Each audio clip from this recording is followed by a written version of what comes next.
Okay, let's start the meeting. This is the June 2020 community meeting for Upper Fells Point Improvement Association. I'm Liz Clement, president. We have Brian Seal, vice president. Say hello, Brian.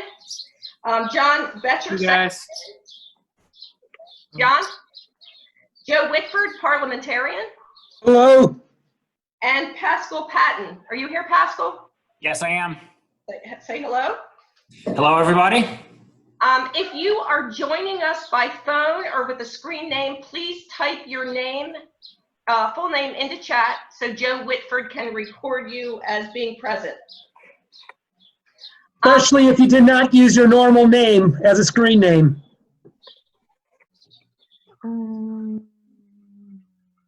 Where am I supposed to be? Oh.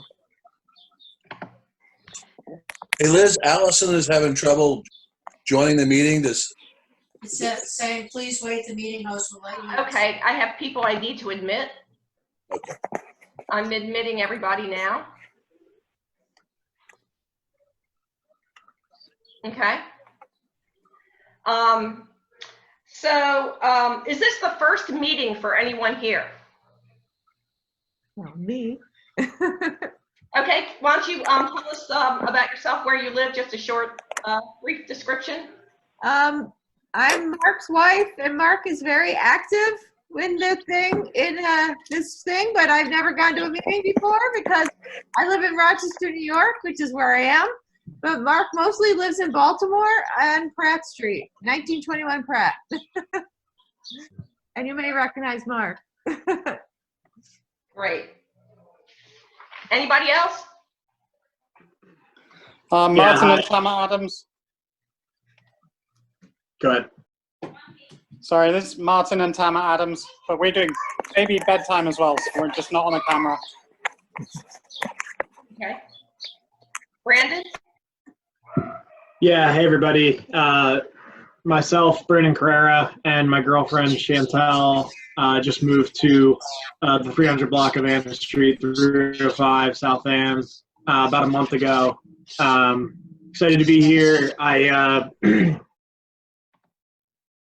Professionally, I work in technology risk consulting, and Chantel is getting her PhD at Hopkins in cellular molecular medicine. So look forward to getting to know everybody and helping out here, learning. Okay. Sorry. Ms. Pittman, good evening. Matt Ockhammer, Liquor Board Community Liaison. Popping in just to remind you I'm here as a resource. My information's on the side there. And thanks. Okay, great. Thank you. So let's get started. The first up will be our fundraising committee. Tasha has some childcare juggling to do, so she wanted to be the first to present. So, Tasha. Hi, can you hear me? Yes. Perfect. I really quick, I wanted to say that we had a really amazing series of events last month. They were our mixology class and a big neighborhood happy hour and an auction. We raised almost $1,800 with that, which was pretty awesome. And that all goes to our general fund again, which helps support beautification in the neighborhood and the work we do in conjunction with Wolfe Street Academy. Basically everything that the neighborhood organization does, that money is available to be allocated for those activities. Also, I wanna say like a super, super big thank you to Barbara Moore, who donated a piece of art for our auction. And that was our highest bidded on item, as it should be, because her artwork is incredible. And then the biggest thank you to our incredible team. We had Tom and Erin organizing the happy hour. I could not have done it without them because I wouldn't know where to begin to organize a happy hour and a mixology class. They did all of that. And then Lisa Nickmeyer, of course, did an amazing job helping with the auction and just making the entire thing happen. Her push kind of got it rolling, and I'm really grateful. And also, of course, Jan Mooney, who jumps in and does everything, and her eye for detail is incredible. If people have ideas for events, please ping me, let me know. You can email me at fundraising@upperfellspoint.org.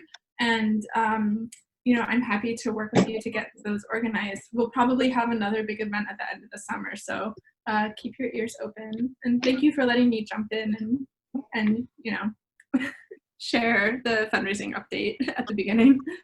Sure, that was, and you guys did a great job on that. Thank you, Tasha. The next up is going to be Jan Mooney, who's going to talk about the newsletter. Jan? All right, I had to unmute. Okay, so this is our third month of having an online newsletter and meeting. Per our meeting and voting policy, we're supposed to deliver the newsletter to everyone's residence, but because of the COVID pandemic, we have not done so. So I'd like to make a motion to change our policy to add electronic delivery of the newsletter and not limit delivery to the entrance of each member's residence. This would not mean that we won't print the newsletter. It's just to update our policy so we can try different things. Several people expressed that we should continue printing. Some said we should wait until the city reopens. Tentatively, we hope to print again in July or August, depending on when the city reopens. But for now, I'd like to change our policy so we're not jeopardizing that. So, Hey, Jan, yes. is it possible to make the vote for it to just be while we're in a state of emergency and then to reevaluate afterwards? We could do that. I think the COVID thing's going to be with us for a while. So I just want to make sure we're not jeopardizing the policy by not allowing electronic. It's not to say, we're not going to print it. It's just that. Let me clarify that a little. The policy states that all votes need to be publicized at a duly called meeting. At a duly called meeting by our policy is notification by newsletter to the 1,200 households in Upper Fells Point. So by our policy, we can't hold a vote today, technically, because we haven't delivered 1,200 newsletters. So I guess that's the dilemma we're sort of facing.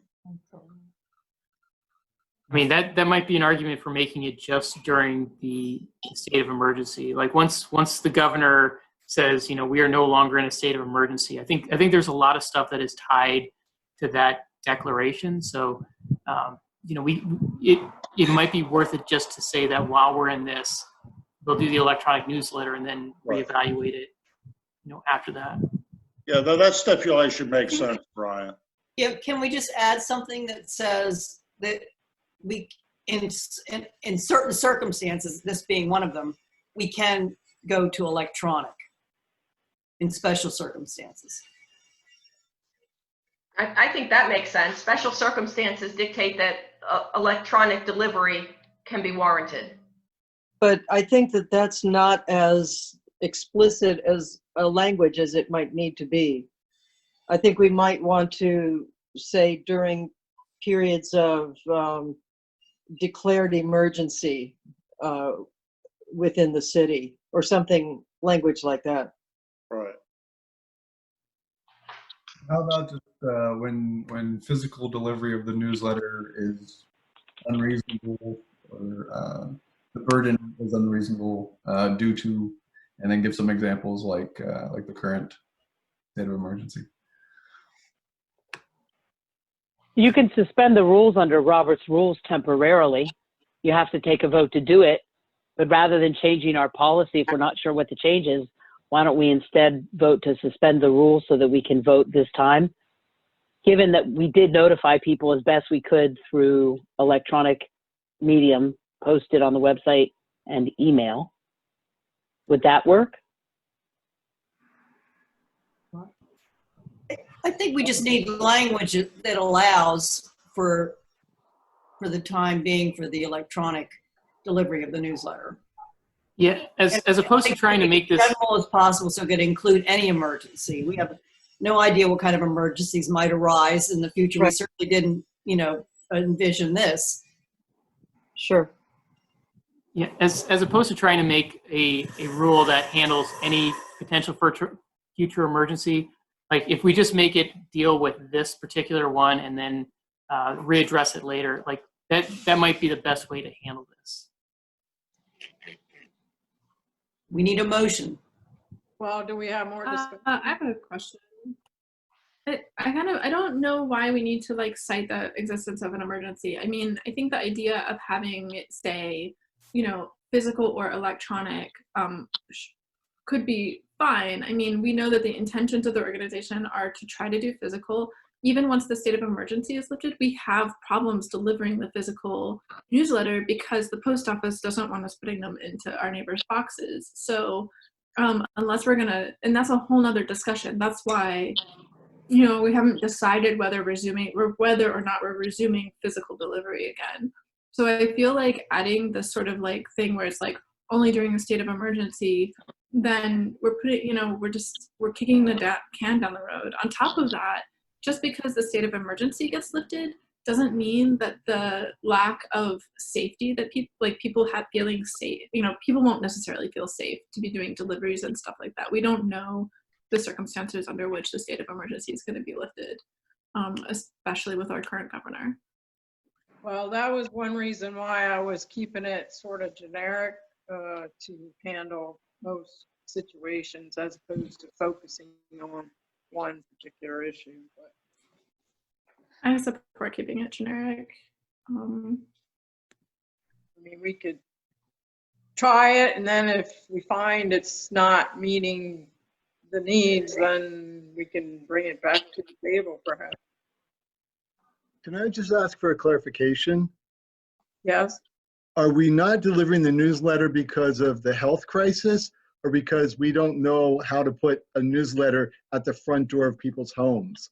More the health crisis. It's the health crisis. Oh, so it has nothing to do with the problem of where we put the newsletters. Okay, I just wanted to know that. Okay. Well, I guess that's another issue.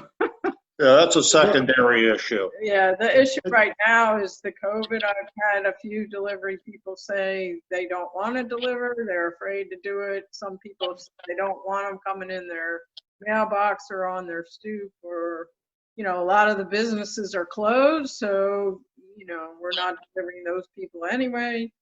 So it's a combination. Okay, thank you. I second the motion to say or electronic, to just add or electronic. I second the motion. Okay. I'll second that motion. Okay, so do we want to say anything about limiting it to the residents? Because last time we had discussed the possibility of having, possibly some boxes where we would leave newsletters or leave them at some businesses for those that didn't want it at their house. Or so I don't know if there's two parts. We just vote on the one part for now. Well, I don't think we're voting on doing away with the newsletter forever at this point. No, we're not. It seems to me we're just adding an option of doing it electronically at times when it seems necessary. And I think that we can also think of ways to leave some newsletters in boxes at a later date, but I think right now it's just specifically adding the electronic delivery to the processes. Right. Okay, so the revised motion would be to change our policy to add electronic delivery. As notice for a duly called meeting. Second that. I would second that. Are we going to be able to take a vote because it wasn't published? I wasn't too sure on the rules there. It was in the newsletter. Okay. An electronic newsletter, yeah. Yeah, so let's take a vote. Okay, to make it a little bit easier, all those opposed first. I don't know how to do this. I have this CHAP historic designation on my screen, and I don't know, there's no chat. Oh, here's the chat. Okay, let me see. So you just want to do it on the chat, Joe? I can take a verbal right now. Anyone opposed? Claire is. We have one. All those in favor? Aye. Aye.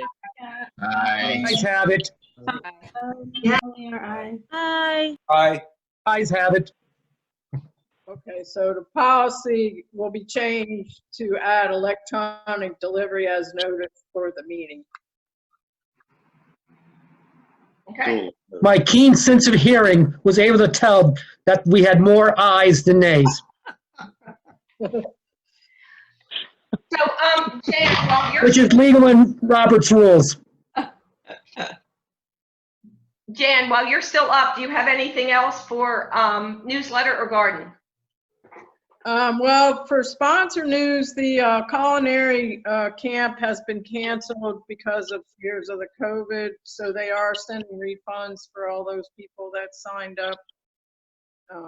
So that, and the deadline for July will be the 5th of July at 5 o'clock. And the garden stuff. And do you want me to do my garden thing real quick?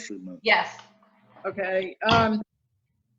I don't know if most of you know, but the farmer's market under 83 is now reopened. You can only enter using Holiday Street, and there have one-way traffic, and you have to wear a mask, and they are encouraging you to use a credit card. And then if anybody wants a tote bag or the glasses or no cards, we still have some, so let me know. That's it. I love garden stuff. Thank you, Jan. All right. Okay. Next up, we have Jeff May of our Land Use Committee. There's been some interest among residents in finding out what it would take to make Upper Fells Point a CHAP district. CHAP is the Commission for Historical and Architectural Preservation.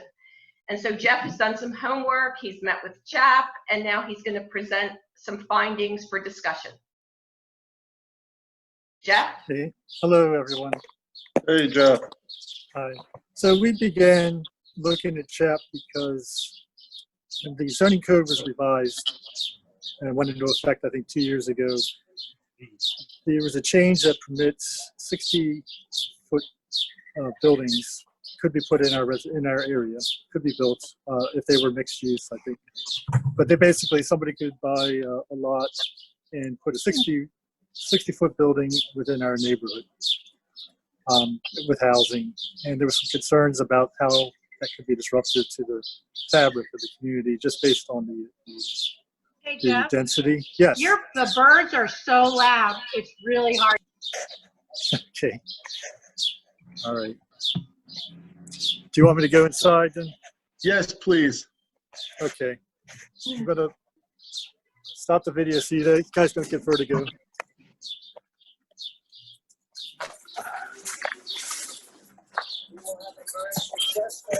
You can still hear the birds. That's so funny.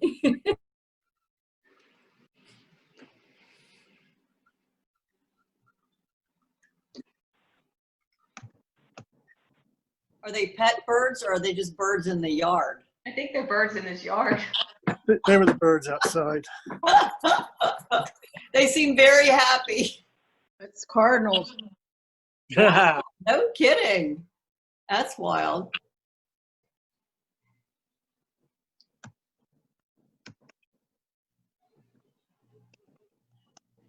Okay, sorry about that. So we began looking at this because of the zoning code rewrite. And we thought initially there was an initiative to get a law passed, or an ordinance passed that would limit height in an area in our, what we call the Fells Point overlay. That didn't get passed through planning.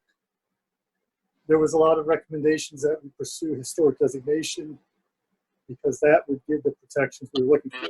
So we then present what we found when working with, talking with CHAP and studying their guidelines. So as Liz said, CHAP is a Commission for Historical and Architectural Preservation. What do? They designate historic districts and landmarks. They review plans for proposed alterations of designated resources, which would be a building within a historic district, could be a monument, could be a historic structure. And something else they do is they can provide technical assistance to people who live within a historic district. Okay, and I'm not going to read every word, but Upper Fells Point is on the National Register of Historic Places. Now, the boundaries of that, the boundaries do not coincide precisely with the boundaries of our neighborhood association.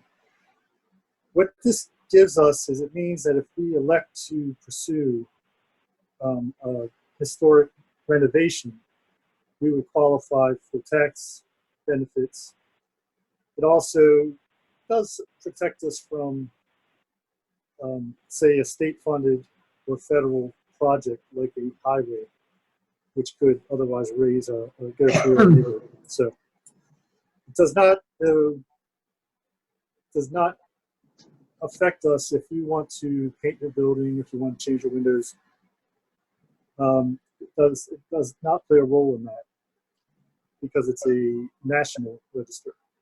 However, if we go pursue the local designation, then every exterior modification or alteration, or any exterior alteration to a building, would be subject to CHAP review. You would, if you applied for a building permit, they would flag it. It would be referred. You would be notified. You have to also request an authorization to proceed from CHAP. And the work you would want to do would have to be, there's a historic preservation design guidelines, which would be part of the focus of your review. So for designation as a CHAP district, there's a three-step process. One is they won't designate any, non-historic area just because they want to be designated. So part of it is we would have to write a letter to CHAP saying that we're interested in pursuing this. They would have to evaluate and study our neighborhood to confer or to agree that there is a for them to agree that there's contributing structures. Then they would notify all the property owners, survey all the property owners within the boundaries of this, that they're pursuing this, give them a chance to give feedback on that. And step two would be an analysis of that information gathered from the survey of the homeowners, the property owners, as well as their study of the features of the area.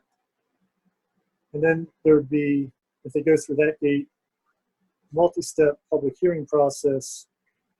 Ultimately, there's public meetings, CHAP votes and support, planning votes, and then a city council ordinance would be passed or would have to be introduced and passed. And right now, Woodbury is trying to go through this. So if we became designated as a CHAP district and you wanted to do an exterior alteration, you would now have to file an application for authorization to proceed with CHAP while you were submitting your, at the same time you submitted your building permits. What the review would look at, they would look at the proposed work, and they would look at what's the features, the historic features of the area, and they would review any proposed work to see how does it fit in with that vocabulary or that framework. You need to clearly explain how the project complies with the design guidelines. There is two designations. There are minor projects. Minor projects do not, most of what homeowners do, property owners would do on their own home would considered a minor project. They would not require a public hearing, but they would be reviewed by the full, the committee, the commission members, the staff. And the executive director would be able to grant the authorization to proceed. Major projects require a public hearing and a vote by the full commission. Now there are provisions for economic hardship, that if somebody was trying to do work and they denied their application because they want you to do something different or it's not compliant, you can request an economic hardship, and they would review whether if that hardship would result from denial of your application, such if you want to do a window or roof replacement, you may be given the authority to go forward for additional, you might get additional consideration. Okay, so I've this picture, I'll just give a little reference, a little context. This is a picture of my home right outside of my house, and one of the interesting things, CHAP, that people point out is sometimes it's like what CHAP would not do is they do not go around looking for non-conforming features. So you don't go into CHAP, become a CHAP designated district, and suddenly people start saying, hey, you got to go, your windows aren't up to code. You got to go do this, you got to do that. What they do is only when you propose to do work, exterior work. And so what's one of the things they would do at that point is if you were to propose to do, let's say in this case, I were to propose to paint this window, they might look at it and say, you know, that window is not historic. That's not a good example, but I did bring this up to show. There's probably 5 things here in this photo that I would not be able to do under if we were historic designation in the manner that they're done. So this window that was a replacement window was I think Home Depot window. If I were to try to install that window, they would probably ask me to look for replacements, either to repair or replace the window that had existed there prior. The shade of this paint, it's not a pigment that it's not a historic pigment. They might tell me that I should look for a more appropriate pigment. This door, although you can't really see it, it's a door, the interior door has a glass pane. This exterior door has some framing, some features that basically obscure that glass pane. That would not be recommended because they would not want you to obscure a historic detail, such as the original window that was in the door. And you may not be able to see it, but there's some hardware here which was painted. They do not want you to paint hardware. And then I also would say that this light, just putting exterior lighting on might be a feature that they would look at and recommend something different. Now I had some examples of some features in the area that and how CHAP designation might affect them. But I would like to stop and let anyone ask questions about what I've discussed and see if we want to know more, anything particular you want to pursue or talk about. Hey, Jeff? Yes. Would you mind giving some background about why we're looking at doing CHAP right now? Sure. So we started this looking at CHAP because we wanted to, or there was a vote, there was an initiative that was spearheaded by some members of the Fells Point into they put some shoe leather into a law that would put an overlay, historic overlay, a height overlay in Upper Fells Point and some neighboring communities. Because of the zoning code rewrite would permit a 60-foot building, new construction of up to 60 feet in the area. And it was a initiative that looked at the waterfront areas, or went down to some historic Fells Point and some of our surrounding areas and tried to say, let's limit the height development in this broader neighborhood. That did not, the planners didn't like that. There was indications that the council, the land use committee, the city council wouldn't pass it. So they recommended we look at the historic designation process to provide the protections that we were really looking for from the standpoint of the height. The height isn't spelled out in the design review, but you would have to show how your new project relates to the area, and it would stick out. It would be hard to make that argument if you had to try to put a 60-foot building in a 35-foot building, neighborhood of 35 or 30-foot buildings. So that's where we started looking at this historic designation.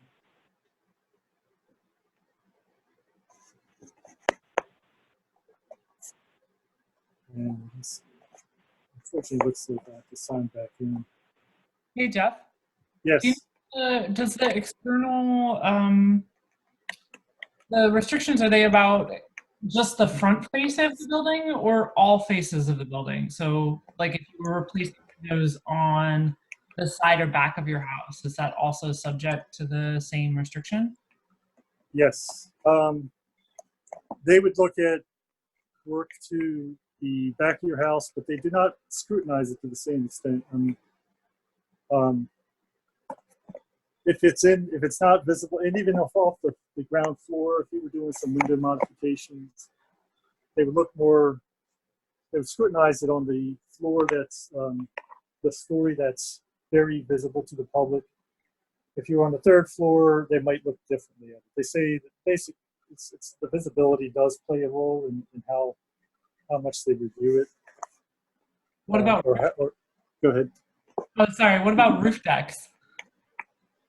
Well, roof decks are permitted, and they can pass, but they would look at the way they look and the way are they visible from the street? Do they, so there are some examples of roof decks they would probably not approve or they would not recommend. And then if you try to put some kind of structures, they would like a simple design of a roof deck.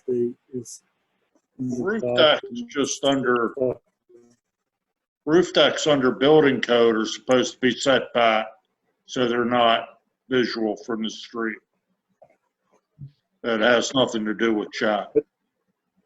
In their design guidelines, they do discuss decks, and they do have examples of ones that they would not recommend, like if you put a doghouse on, or if you put a doghouse on it with modern, siding. So I think they do discuss having a simpler deck. So some of the principles they look at is they prepare repairing deteriorated historic features to replacing. That's why I made the reference about the windows. If you, instead of replacing deteriorated building features, they would like you to try to repair. If you do have to replace, they would like you to find materials that are visually very visually similar to the original. And they do have provisions. If you want to find a more energy efficient, you want to take advantage of water saving devices, recycled materials. If they're compatible with what's remaining on the building, they might approve that. you know, and I'm just showing, these are some of the features.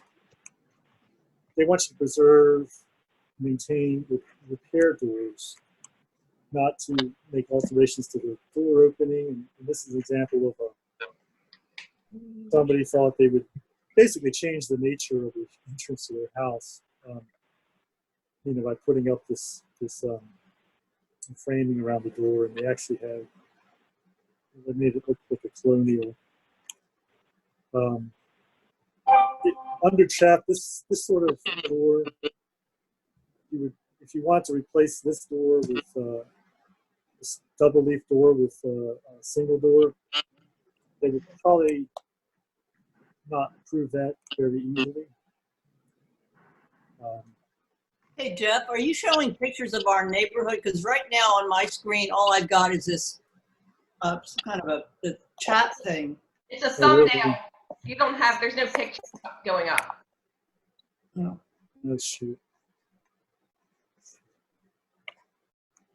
I had thought we were doing WebEx already, and then right before we started. Do you not see? Yeah, I see stuff. I see pictures on there. Yeah, of course, but it's not our neighborhood. It's like Woodbury. Thumbnail of things. It's not what he's specifically talking about. Right. Okay. I didn't know whether he meant for us to see things that were in the neighborhood or. I did mean for that. But... Jeff, if you have a house that's not currently, it's not historic, or it doesn't meet these guidelines, and you're trying to make repairs or upgrades to it, do you then still have to meet these guidelines? So they would look at the, okay, I'm not sure. If you have to make repairs, like if you wanted to paint color, they might then, and there was one of these examples I was asked to talk about. If you wanted to repaint a feature that wasn't historic, they wouldn't tell you get rid of that feature. They would just review the paint application.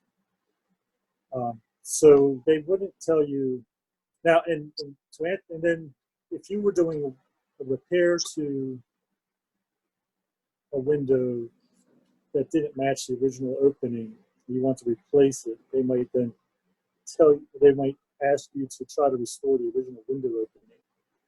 So if you had a window that was non-historic, where somebody bricked in part of the window because it didn't fit into, you know, they bought one at the store that fit the historic opening, so they put like siding up and insulation in the window opening. If you want to go paint that, they might tell you that you should replace that. Well, I don't know if they would tell you to replace it, or if you wanted to repair that window, they might ask you to restore a window, find a window of the original window opening. What about some of the business fronts that are like have very many original features? So the business fronts, they do have design guides addressing the awnings and signage. And a lot of the businesses, I think, in the area, you know, the awnings that have become very common. They basically have a curved front, curved top, and they extend out. Those fabric awnings, most of those would probably not be approved. Of course, they would not have to remove them unless they were trying to do something with them. But yeah, they would need to apply. Businesses would need to apply for their exterior work as well. And a lot of what I see on going up on some of the businesses would probably not be approved. I think there's a few questions in the chat if someone's willing to read through them. Can you repeat that?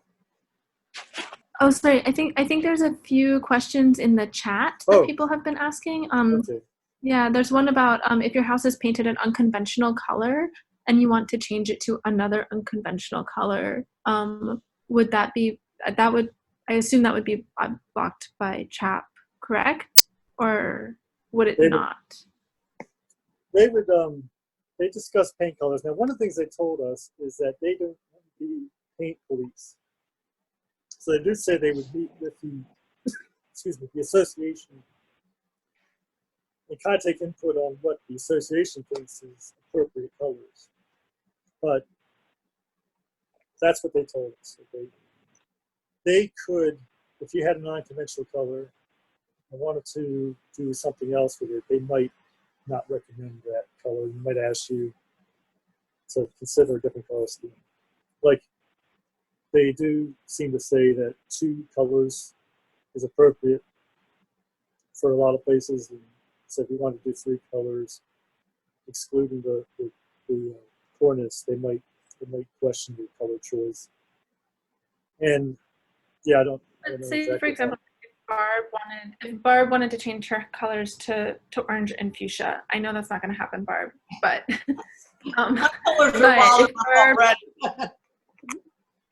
if Barb, who wanted to change her palette to something just as wild and Barb and beautiful, would that be something that would become a problem with CHAP, with us being a quote unquote historic neighborhood?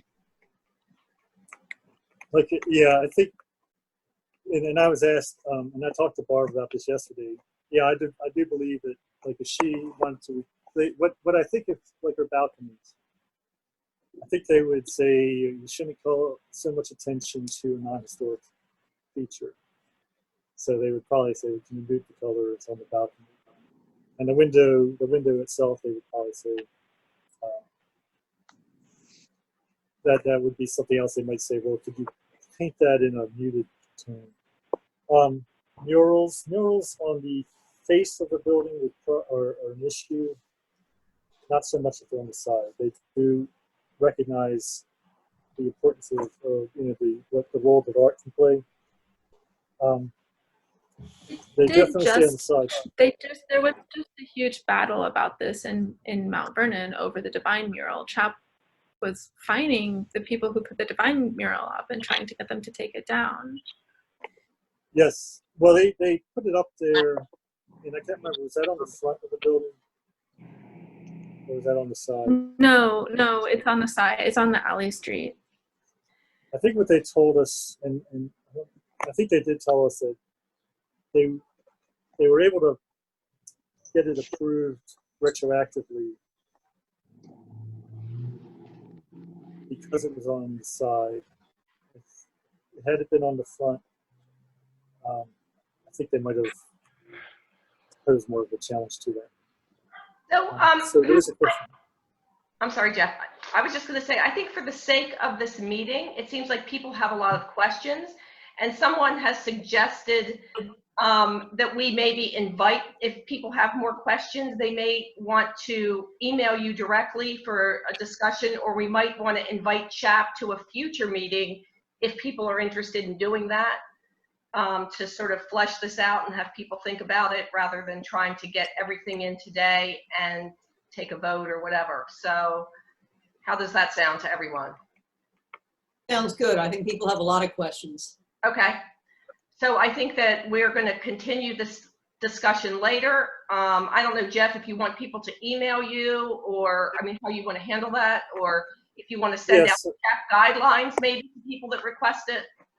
What I was going to do, people can send me, I'd like it to email landuse@upperfellspoint.org.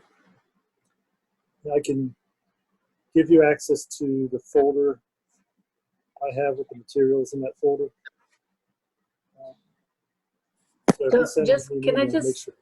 Can I just clarify real quick? So the whole reason that we're having this discussion is because we're trying to find a way to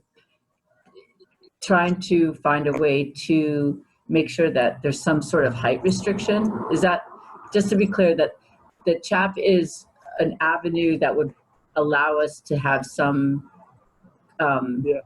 parameters in place for height restriction? And so then my question is, with CHAP comes a lot of other things. Is there, if anybody out there has ideas of how we can potentially get to our goal of height restriction without the restrictions and things of CHAP, that would maybe be another, I know that Liz has already explored that and Jeff has already explored, but I think that that's really where we're coming from, is for the height restriction part. And all the other, you know, the other stuff maybe isn't something that we're welcoming, but then that's just my personal opinion. Yeah, the other thing I would say is it really makes it hard to demolish structures. And I don't know, in the past, sometimes when people proposed projects and they got a little pushback, sometimes they get a little huffy and they'd say, well, you know, I could demolish this and build, you know, a parking lot. So I know people have expressed concern about the structures have been demolished and basically just rebuilt with siding. It would make it a lot harder to do that. That's why I had the photo of the stone houses. I think, Lisa, it's more like maintaining the historical integrity or beauty of our historic district. I mean, I think that overall is, you know, not to have it overrun with big buildings or out of scale development or buildings that don't fit in. It's just like, how can we maintain the integrity of the area, whatever way that goes, like, you know, exploring different options. And this is definitely an option along with other ones. So yeah, so if you'll email Jeff, and then we will reconvene and maybe get CHAP involved and to talk more about it, and people will have questions, and we'll continue this discussion. Okay, thanks very much, Jeff. That was good. Thank you. A lot of information. Next up, we're going to have Ed Tinney of the Transportation, Traffic and Parking Committee. And he's talking about traffic calming, slow streets, and parklets. Ed? Trying to get in there and unmute. Yes, hi everybody. I want to share a presentation with you now that that Brian pulled together for us, and really this is a continuation of discussion that we had last month. It was all of us. There was about 6 of us that were to put this together. Yeah, we had after some recent crashes, you know, and we got the attention of some people high up. We started to look harder at possibilities of traffic calming. So can everybody see that screen right now? Yes. Yes. Okay. So I'm just going to let the video and the images kind of do the talking. I will warn you with this first video, there is a little foul language, so if you do not want to hear it, you might just want to mute the speakers right now.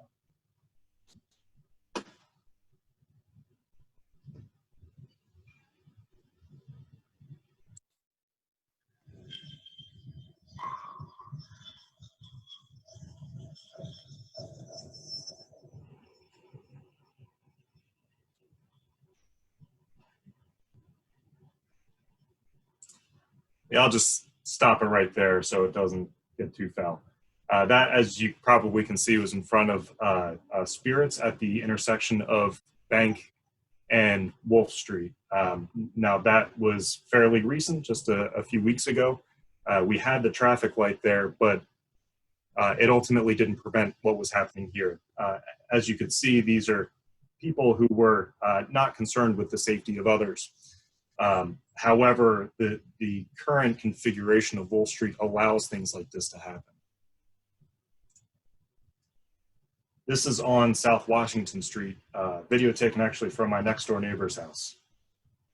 South Wolfe Street. I'm sorry, yeah, sorry.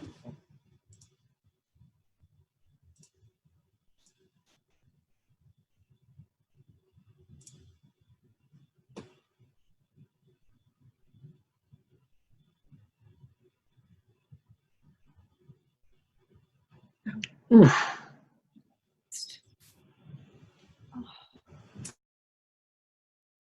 So those were the videos. Here are some images. from the various crashes taken over the years here. I remember that.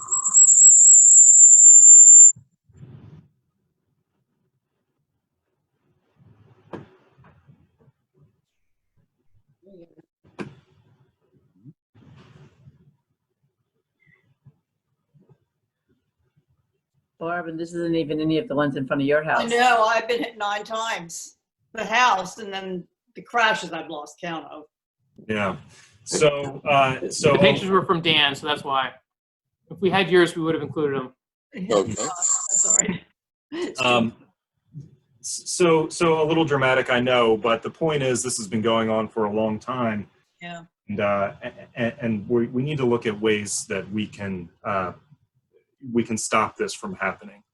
We've gotten traffic lights; those have helped. We've gotten the speed camera on the 200 block of South Wolf Street.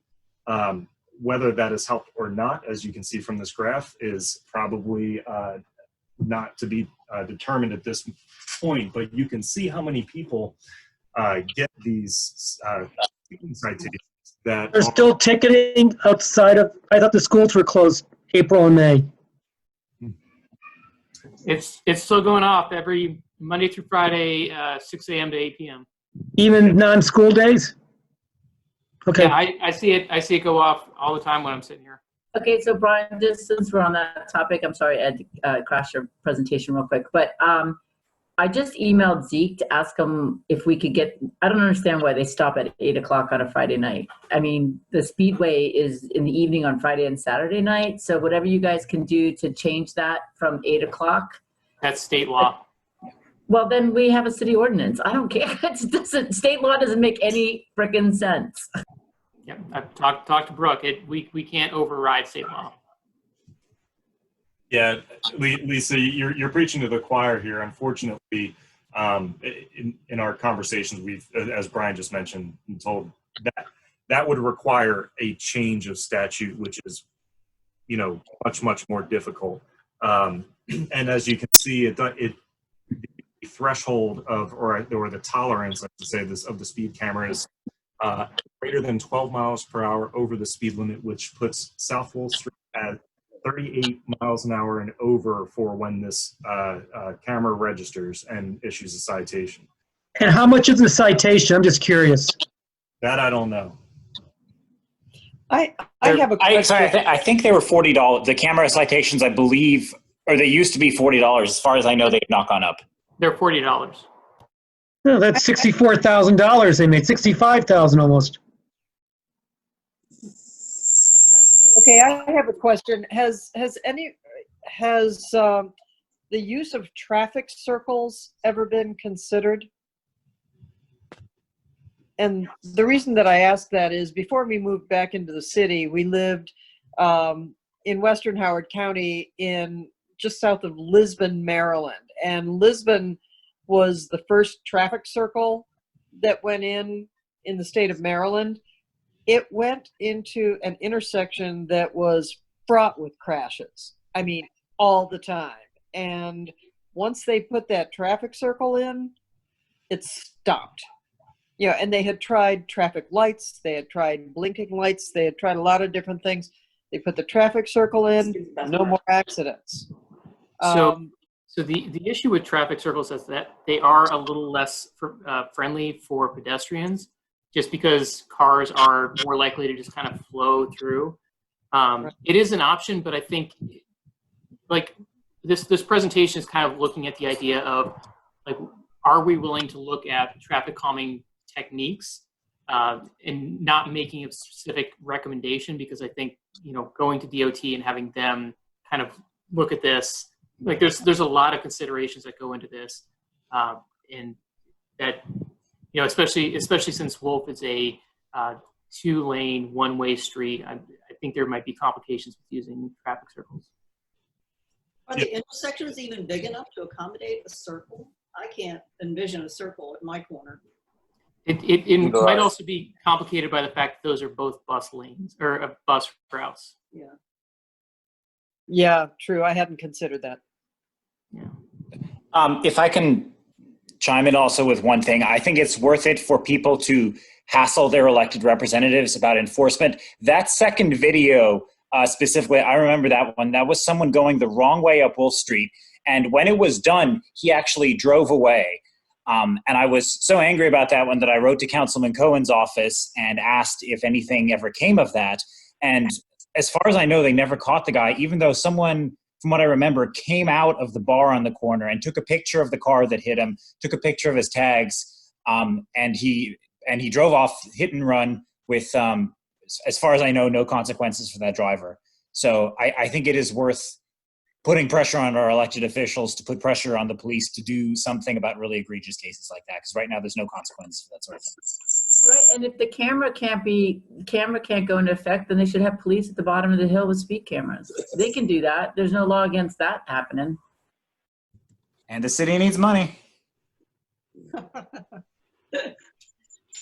Yeah.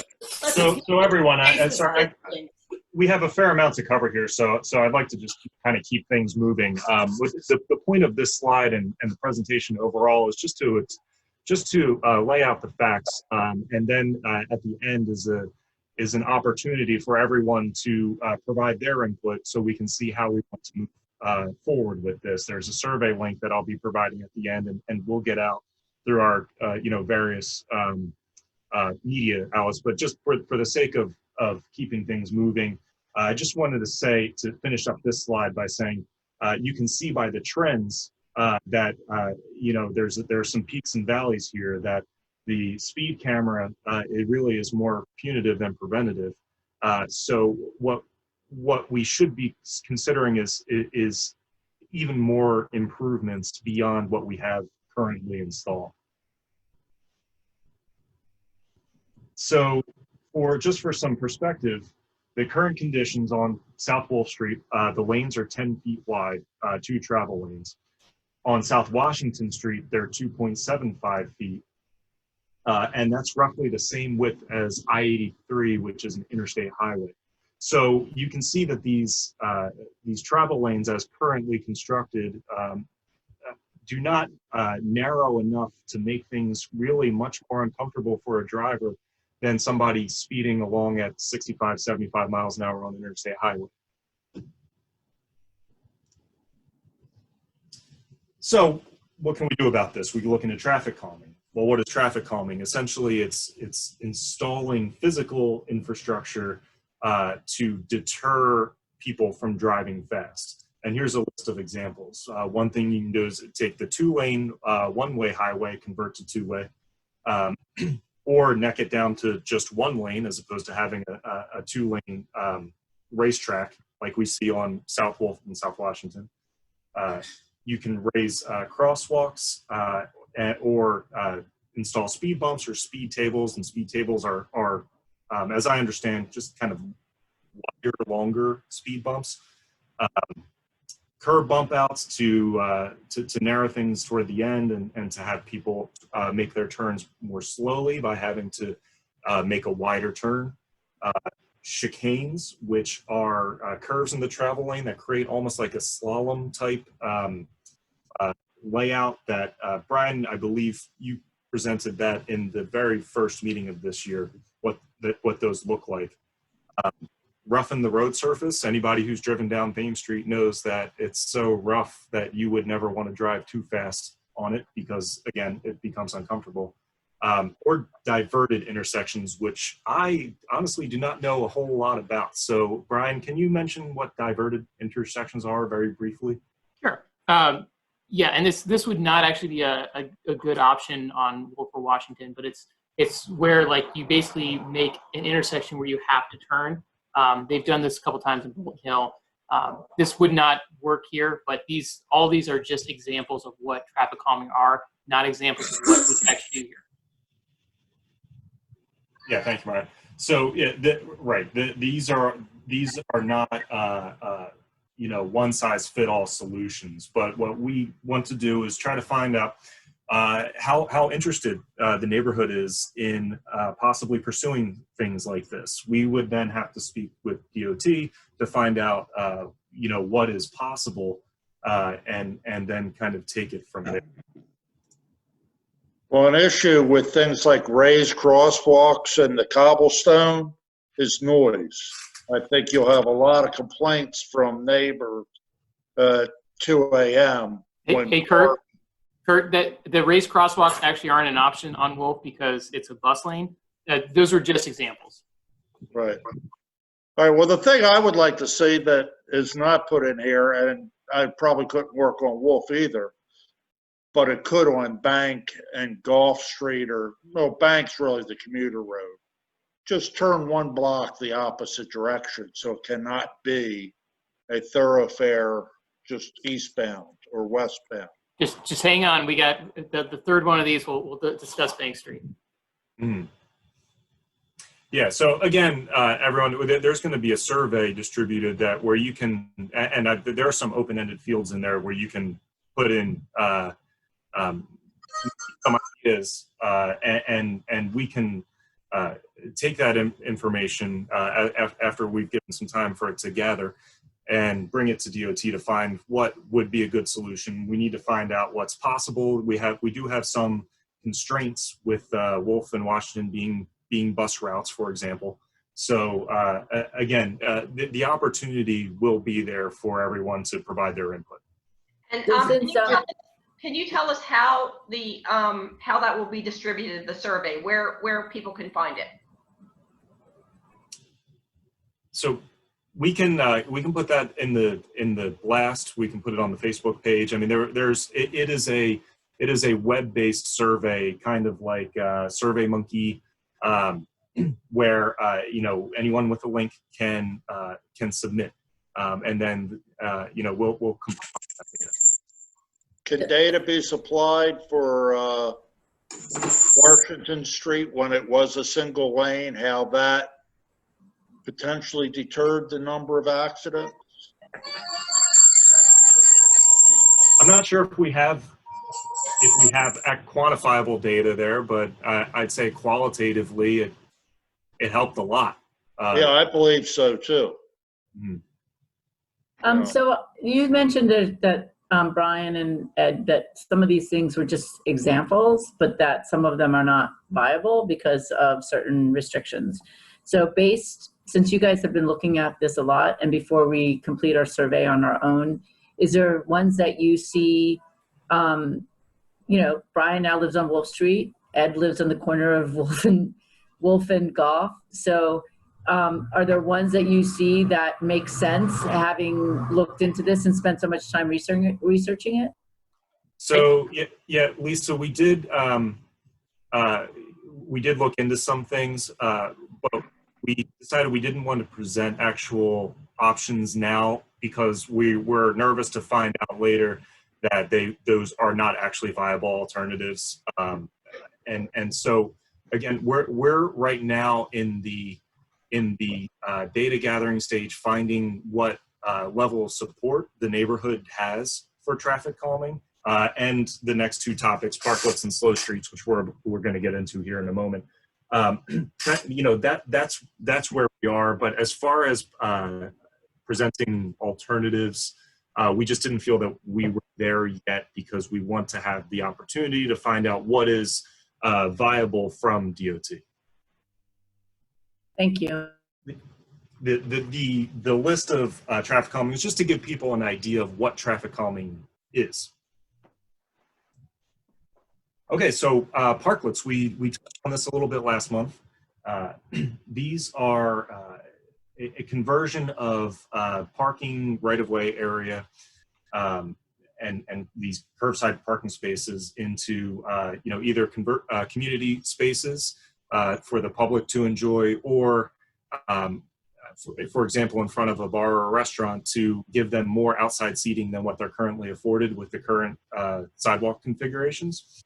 The latter could be very important in the survivability of our bars and restaurants in our neighborhood as they're trying to cope with all these new COVID-19 restrictions. So this is something that restaurants may want to consider proposing. So to give you an idea of what they look like, here's some images of various parklets, both public and private.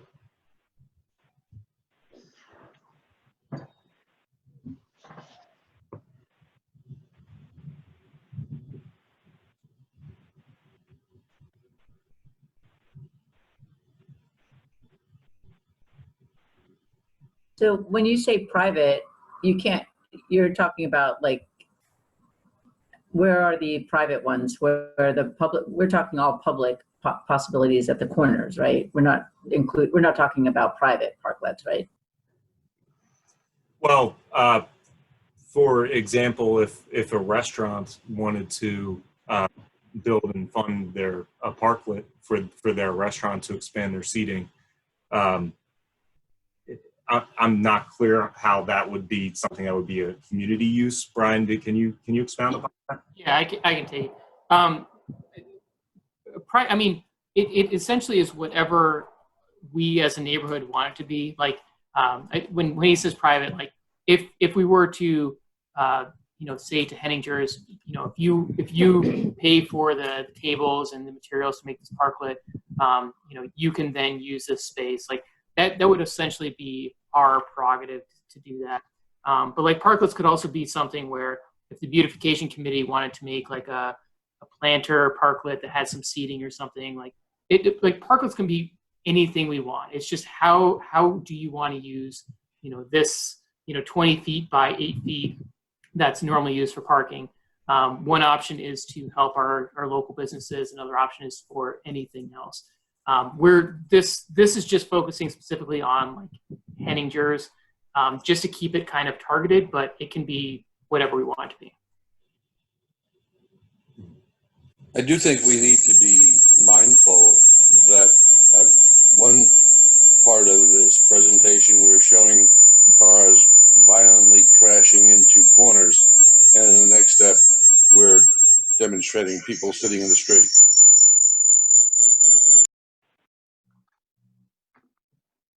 Yes, that is a concern. Yeah, I'm not sure I'd want to be sitting outside in front of the whatchamacallit at Bank and Wolf Street. Definitely not Wolf. And that's why we're focusing on like Henninger's, which is a slower street. Like there are good options and there are very bad options, and Henninger's seems the committee kind of came together saying that Henninger's was a better option and in front of Spirits is a terrible option. Yeah. Yeah, just like the various traffic calming, it's not a one size fits all. There's a parklet might be a great idea in one area and terrible idea there. So there needs to be a certain level of common sense, I think, would need to be applied to any parklets, where and how they're applied moving forward.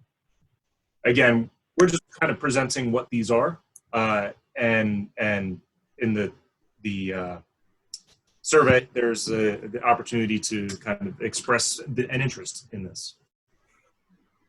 So were you looking at, for Henninger's, Ryan and Ed, were you thinking it would be on the Bank Street at the corner of Bank and Durham, or possibly even just blocking Durham and having it out on Durham? I'm sorry, Jeff. So he was asking where the Henninger's one would be. I think, it could be wherever we want it to be. The Henninger's one seemed to make a little bit of sense at Bank and Durham, just because right in front of there, it's parallel parking, so it would take less parking spaces. It's a calmer street. It's not the corner, so you wouldn't potentially be in the middle of parking and kind of make those awkward parallel parking spots. But it's the nice thing about parklets is that they're temporary. So if we decided we wanted to try it, it's very easy to put in. And then if a week later we decide it's a terrible idea, it can easily be taken out. And the parklet permit program requires that they're taken out at the end of October, I believe. So no matter what, they need to be temporary, even if you bring it back every year. I just wanted to add that parklets are something that they're looking at for Fells Point, like down by Thames Street and Broadway. They're looking at all those areas for outdoor social distancing parklets that the restaurants can use to create more of a streetscape and a walkability and things like that. So they're looking at it there as well. And that makes sense because you can actually pay to park there if you'd like to in the garages. Whereas up here, we're kind of trapped. When you run out of space, you run out of space.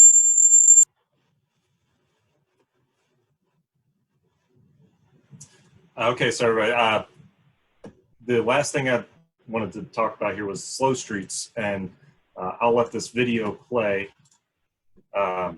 This is a bicycle ride down Linwood Avenue, which is the street that bisects the two areas of the park that was recently converted into a slow street by installing the traffic barriers that prohibit vehicle traffic only to local traffic, not through traffic.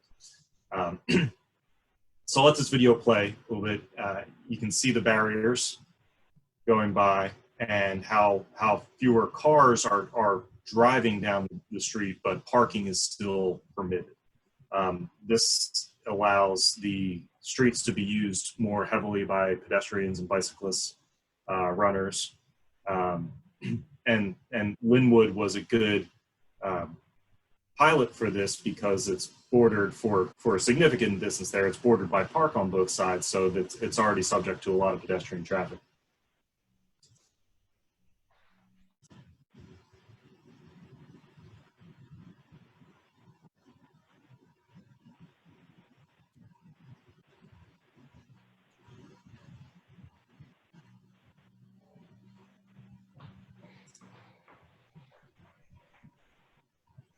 So here are some still images. The slow streets are being investigated for installation around the city. It can't be on a bus route or a truck route. It does not restrict parking, but it discourages vehicular through traffic. But you can get around it. The two streets in our neighborhood that are perhaps candidates for slow streets would be Goff and Bank. So in the survey, there is the opportunity for your input. And here is the what the survey looks like. Now, I know you can't fill it out based on this presentation, but it's a short survey. It asks just a little, some basic information about your preferred modes of travel, what concerns you have, and whether you feel that traffic calming is something that should be pursued on Wolfe and or Washington. So we'll make sure to get this survey out to you. I just wanted to add one last thing about Goff and Bank, is that slow streets doesn't mean cars can't go by, cars that live there. It's discouraging through traffic in a way, but cars can still navigate around the barricades, and there's still parking, and you can still park. It's just a way to have pedestrians, bicyclists, scooter riders be able to better share the space with cars. That's it. Yes, thanks, Liz.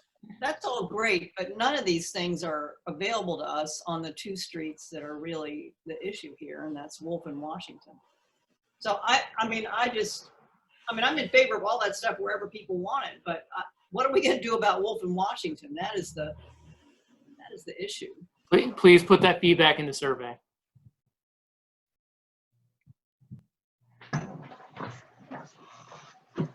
Anybody else have any other questions? Comments? Hey, how do we share do. comments for the survey you're talking about?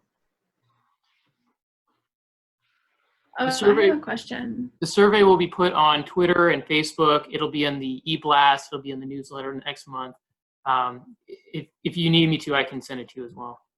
You know, actually, not to be a thorn in everyone's side, but I think that this is going to be something that affects every resident, and we might have to think about a newsletter, because we don't really know how many people out there are actually read the newsletter and are dependent on it.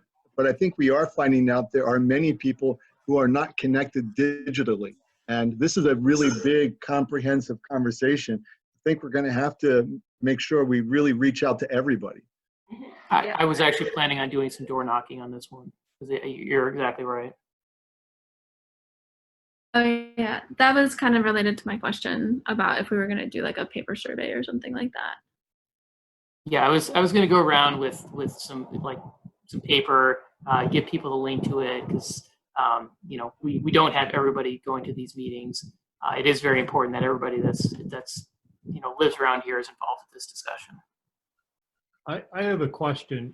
If you take the traffic, make it less on Bank and Goff, where does that traffic go? Does it divert it to Pratt Street? Or, I mean, obviously the cars have to get from A to B. So, I mean, how do you decide where they're going to go?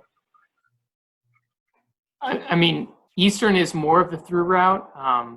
That seems like more of the obvious option. The nice thing about the slow street, basically everything that we're talking about here, nice thing is that it is temporary. So if we try it and it turns out that there is unintended consequences, it's mostly trivial.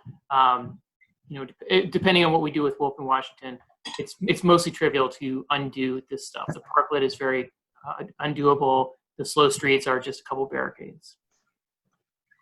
Okay, so I think at this point we really do need to move on. I think Brian's going to follow up with the survey and with the door knocking, and we'll reconvene about how we can get the word out. So let's move on now. We have Senate President Bill Fergeson on, and I know we have some other committee reports, but he has some young children at home, and I'm sure he wants to get back to his wife and kids. So I'd like to have him be able to speak right now. Well, thanks, Liz, and thank you all. It is a pleasure to virtually see everyone, and I don't think my kids will mind too much. They got their extra tablet time tonight, so they will get to a few 15 more minutes is good for them. So we're all good when they're happy. So it's a pleasure to be here with you all in what has been a truly extraordinary time in many ways. This has been something that I don't think anybody ever could have expected. The fact that the community association is meeting virtually is, everyone has adapted to this new world order as it's related to the pandemic. And I think, I was from the very beginning of the mindset when we were sort of in that place where we ended up having to cancel session after 71 days, the first time we've had to do that since the Civil War. I pretty quickly was in the mindset that this pandemic experience was going to really shape kind of who we were and change our sort of way of thinking about society in very dramatic ways. I sort of thought that 2020 would end up, because of the pandemic, being this pivot year. Lo and behold, I don't think I could have ever imagined, and it's been horrific that the experience is the way that it is. But what we're seeing now as a result of George Floyd and the tragedy that's happened with policing across the country is no stranger to here in Baltimore. With the issue that we've had with Freddie Gray 5 years ago. And it's remarkable how similar some of these conversations have been. But I will say that there is these two facets coming together, I think, are not surprising, because I think what the pandemic has really done is really exposed a lot of the faults that existed within society that when the economy's good and things are humming, kind of get hidden.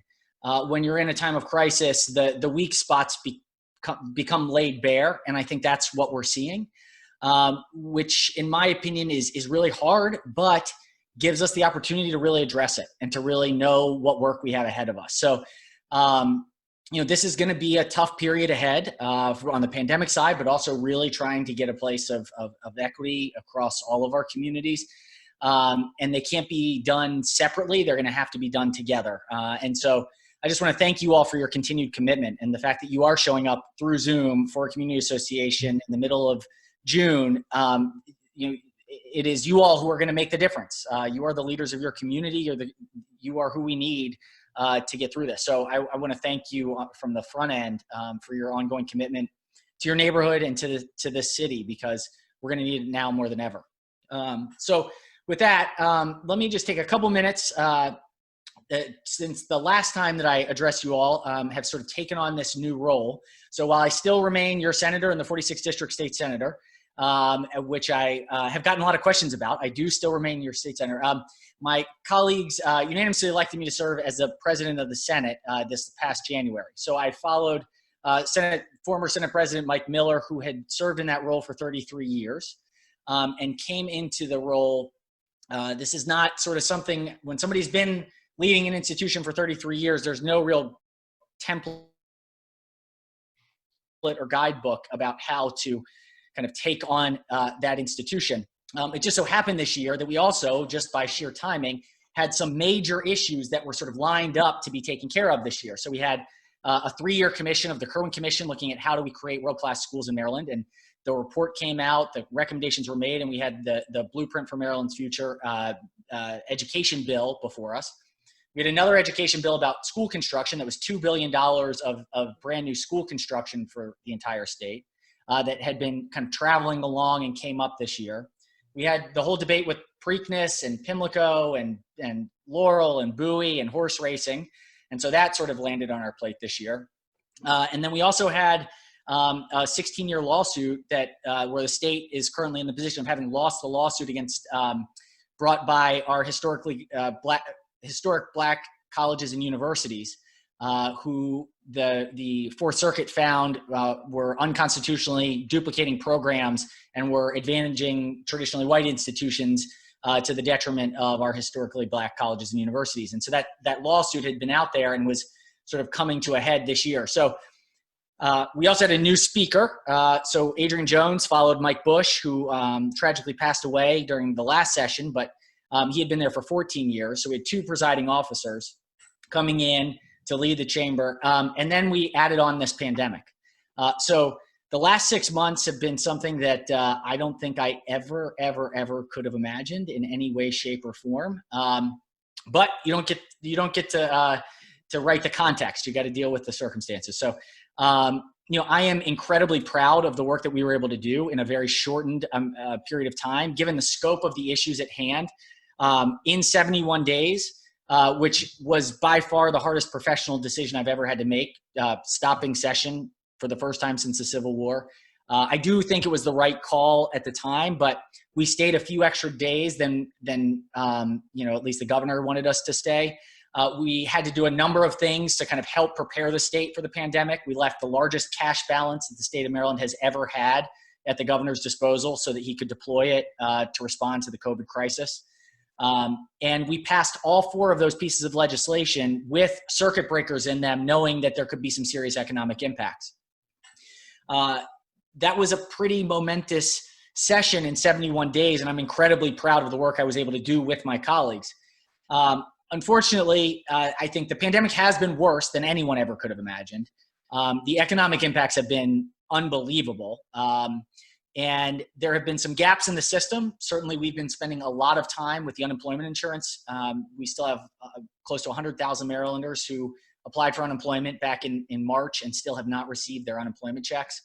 This is something that we are dealing with on a daily basis and have been pushing and pushing and pushing. But the economic scenario has been pretty tough. The governor unfortunately vetoed 2 of the 4 pieces. So the Preakness bill is the one that went through affirmatively. The school construction bill, while it went through, it was conditioned on the passage of the Kerwin bill. And since that was vetoed, the $2 billion in school construction is now off the table. And the HBCU settlement that we put forward was also vetoed. So it's when I sort of ask, when people ask how session was, it's sort of well, we're not quite finished yet, so we don't quite know. We thought that we were going to go back into a special session at the end of May. That's what we had said when we left session. Clearly, the health situation made that impossible, and pretty early on, we said that wasn't going to happen. There's still talk of a potential special session and whether we would take up overriding some of these vetoes.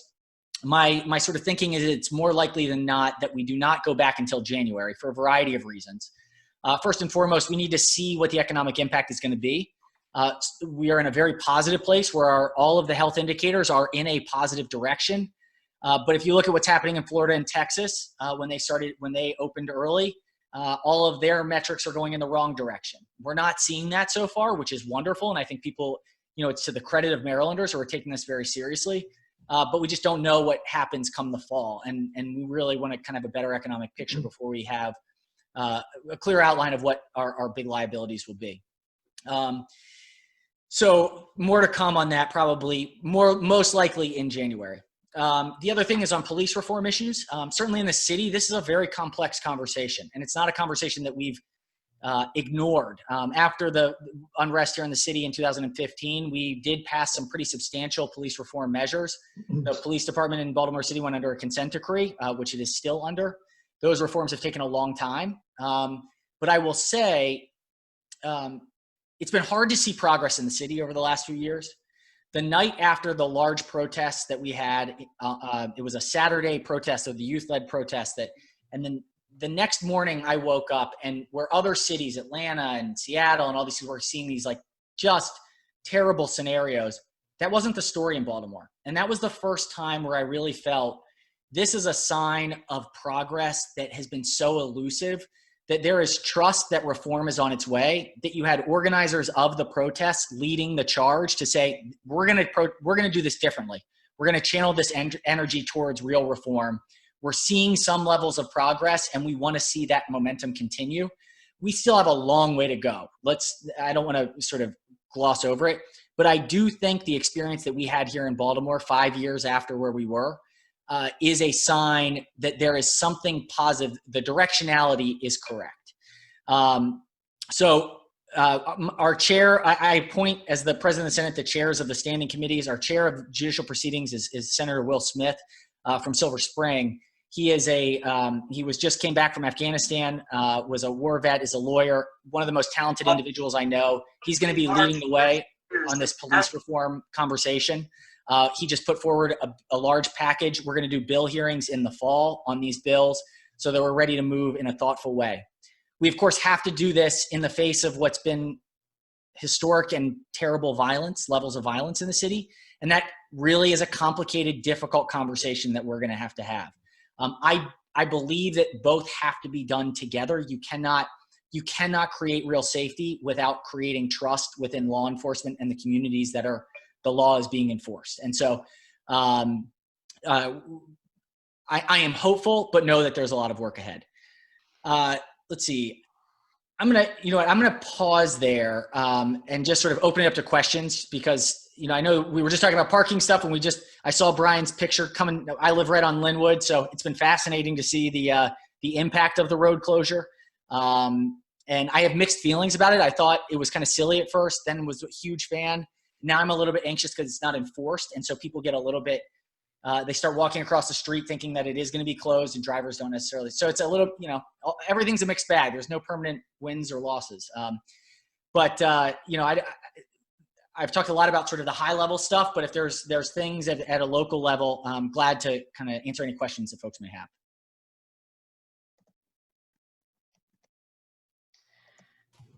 I would love to hear your feedback on the Linwood stuff as well. I can reach out to you later. Yeah, glad to. So, Bill, maybe if you could type your email address in so that people have questions. If they come up with questions, they can email you directly. Oh, I just saw the chat. So there are some questions to me that I will respond to. I just realized that there were questions in there.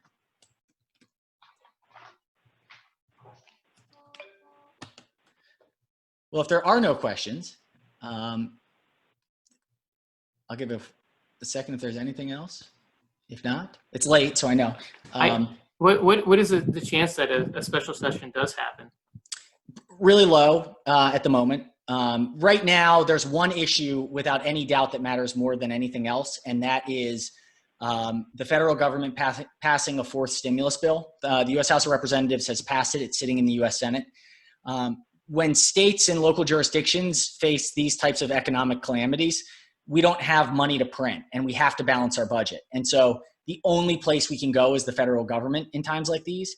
And while we did receive some substantial money from the last stimulus bill, all of it was required to be used for coronavirus relief purposes. So unanticipated expenses that arose, not the loss of revenues. So when you look at sales tax revenues, they're down unbelievably. When you look at withholding tax, it's down enormously. And so that's going to have a huge impact on the state budget and then pass through on the local budgets. The federal government, the bill that passed over into the Senate, provides substantial backfilling for lost revenue. That is the ballgame for us. If we do not have federal money, I mean, we're looking at going into a session where it could be up to $2.5 to $3 billion that we have to cut out of an $18 billion general fund budget. That's really serious consequences. So we're waiting to see what happens there. Thank you so much for joining us. We appreciate all the legislative updates and everything you're working on, and we appreciate your work on. Absolutely. And let me just put a plug in for my 3 delegates. Delegates Brooke Learman, Luke Lippinger, and Robin Lewis are phenomenal. We work very closely as a team. I could not do this without them. They are just phenomenal assets. I feel so honored and lucky to have them as my delegates. And so appreciate their work, and just want to finish with thank you. Thank you, thank you, thank you. Thank you for staying true and believing in this city, because we do have great days ahead. Thank you. All right. See you all soon. Bye. Thanks. Okay, so we have 3 more committee reports. First of all, Pascal, do you have anything? He's gone. Sorry about that. I was on mute there. Yeah, so just I'll summarize very quickly. UFPA's balance as of today was $14,129. I wanted to thank Tasha and Tom and Aaron and everyone else who organized that neighborhood virtual happy hour fundraiser. That the income from that was $1,796, as Tasha indicated. The overall total that UFPA gets is going to be a little lower because of fundraising fees. But yeah, no, with many of our other events suspended, that was I really appreciate that they put in the effort to get that done, because that was a pretty nice boost. Yep. And then Thank you. Insurance premium is getting paid this month. The total for that one is $640.75. That wasn't the budget, but it's one of our big fixed expenses. So this is the time of year when it comes due. Thank you, Pascal. Next up would be Lisa in beautification. Okay. Hi, everybody. I'm going to keep it short because we're ready. It's like past 8:30 already. So one thing is, if you're not getting emails from me about beautification events, then please email me at beautification@upperfellspoint.org. We have a lot of stuff going on right now. The 2 newest things are that we just submitted a grant to Southeast CDC for over $10,000 to do it's called placemaking, but basically what we will be doing is dedicating 18 tree pits with with real wrought iron fencing. That also includes a mosaic medallion that is going to be made by you all, the community members, under the leadership of Senator Hipke. But anyway, I can send more information about that to anybody. We will find out on June 9th whether we got the grant. So that's really exciting. And also we will mail tomorrow a certified letter to the owner of 1900 East Pratt Street. There's a community member who is willing to spearhead moving forward on getting a mural on that wall.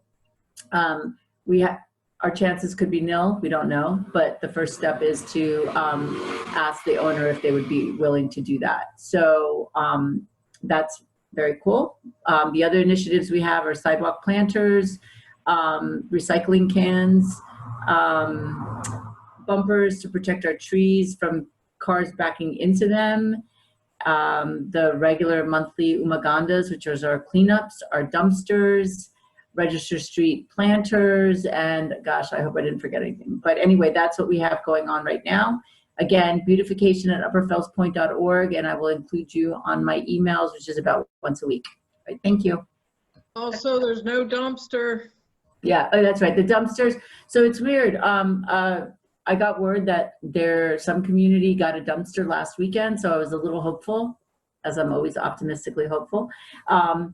But it turns out that Mark, who is our dumpster Don, was able to confirm that there will not be any dumpster this weekend. So we will, there's lots of things happening. There's a Saturday morning cleanup, which I didn't mention, which is not organized specifically through beautification, but it's got a lot of excitement and energy behind it. So every Saturday morning at 10 o'clock, if you go to Facebook Saturday Morning Cleanup, you can sign on and get the information about that. And they are actually going around cleaning up the neighborhood, finding bulk trash, and paying a hauler to take the stuff about once a week. The community association will contribute to that. Obviously, we don't have it in our budget to do it weekly, but individuals are stepping up. And so if you are one of those individuals who's already paid Lilo to haul this stuff, thank you very much. It really helps. But that's also another great initiative. It's not going through beautification, but a lot of beautification folks are involved in it. So thank you to everybody who's been doing that on a weekly basis.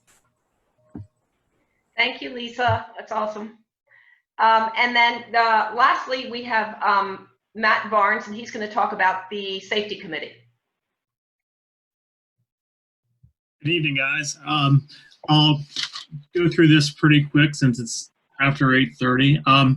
I'll start out with, I'm looking for volunteers to plan National Night Out for October 6th. I reached out to a few members of the committee from last year on Sunday, and I'm looking for more volunteers to kind of set up a plan, see what you guys want to make it look like this year. I guess during this COVID time period. So it's going to probably have to be a little different than what we've done in the past. So I'm looking for ideas and a good brainstorming session. We're going to have a Zoom meeting on June 29th at 7 p.m. If you're interested in joining, just email me at safety@upperfellspoint.org. I'll write that in the private chat so you guys can reach out to me. 2, cafe lighting. We heard back from Hopkins, I think it was May 23rd. We did not receive the grant for that initiative. They did appreciate our interest. I don't know who actually did get it, but they did let us know that we did not receive it. So to go on with the cafe lighting, 1800 Gulf Street is pretty much wired up for lighting. I've reached out to, I think it's a few neighbors of Ed's. They reached out to me. They were interested in cafe lighting, and I did some wiring installation for them. And then across the street from them, so I guess it would be 1820-ish or 1822 to 1840, something in that area. So whenever they purchase their lights, we'll be able to install those. If anyone's interested in doing that on their street, feel free to email me again at safety@upperfellspoint.org. I can give you material lists, rough pricing, kind of a plan, what you need to do. I can put, if you guys want to do turnkey, I can point you to a gentleman that'll do it for you. Aaron can talk to Aaron Tamarcio for reference. They did his. His name's Chris Crow. He's in Butchers Hill, and he did a great job on the 100 block of Ann. Let's see what else. Also, in the last couple of weeks, I walked around the entire neighborhood and pretty much logged every camera that's on these streets. So I have a database of rings, cameras overhead, window cameras. I don't have names with all the addresses, but I have all the addresses, and Lisa has been nice enough to let me look at her tree pit database that she has, which contains a lot of names and addresses for people. So you'll probably be hearing from me via email or phone calls, just to let you know that I know that you do have a camera and you're on our database for that. And basically, the only thing that it's going to be used for is if there's ever incidents, or if you ever feel like there's a problem, then someone reaches out to us and maybe we need footage or someone would like to request some, basically we'd reach out to you and see if you would be willing to provide it. And even in times of maybe the cops need something or the police need something like that, we'd reach out to you then too and see if you had anything and if you'd be willing to supply it, and maybe you could help solve a crime or, you know, do your part. So Can I add something to that, Matt? It's just that the mayor's office has a voucher and a rebate program coming up for the cameras. So they're going to announce that, I believe, later this month. And the first people that will get them, that will have preference, would be low-income people that will receive camera vouchers, followed by people that would receive rebates. And those people would be people that either live in a area with a high rate of violent crime, or based on the median income of that area. But they have $50,000 that they will spend, so they'll keep opening it up to a wider audience for rebates for cameras. So look out for that. They're going to, you know, advertise that pretty widely once they get the whole program together. And that should be later this month. Matt? Okay. All right, thank you. And this coming Thursday, Liz and I have a presentation that we're going to attend from Joe Kohler from the Canton Safety Task Force. Oh, well, Canton Safety, he's the Canton Safety Chairman, and he's basically going to lay out what his block captain plan is and how they use it and what they do with it. And we're going to see if that's something we want to try within our community. Like a basic Google search of what a block captain does. If you were going to look for a definition, a block captain consistently reinforces safety messages and makes sure those who do not have access to email or internet are kept in the loop. And basically, they're the chief advocate of their street, and they can help highlight safety issues or just keep an eye on their neighbors. Basically, you'd be the main point of contact for people on your street if there were incidents, and basically you could point them in directions or areas of help. So basically one of your jobs would also be get to know everybody on your block, know their names, have a database of email addresses, phone numbers, names. You'd be the point of contact for any of those people, and you would basically set up a communication network where people could reach out to you if they had a concern in that area.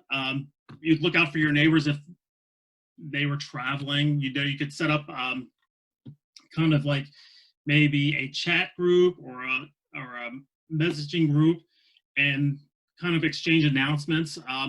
Because for instance, when they canceled recycling a few weeks ago, and obviously not all of our neighbors received that message because there was still recycling out on the street. Well, a great block captain would know their neighbors and made sure they had that announcement, and there would be no recycling on the streets that Friday. But like I said, we're gonna meet with Joe on Thursday after Zeke's Safety Task Force meeting, and he's going to explain how they do it and what it looks like to them. And so take this next month and think about and brainstorm of what you think you want it to look like in your community. And you can email me ideas or just wait till next month and you can chitter chatter about this all we want for a couple minutes. So again, email me at safety@upperfellspoint.org, and I'm finished with my nervous chattering. Thank you, Matt. Is there anything else? Does anybody have anything else? Okay, well, I guess it's a wrap. And we will see you all next month. Thank you for attending. Thank you, Liz. Bye. Thank you. Bye-bye. Thanks, Liz. So is this when happy hour begins?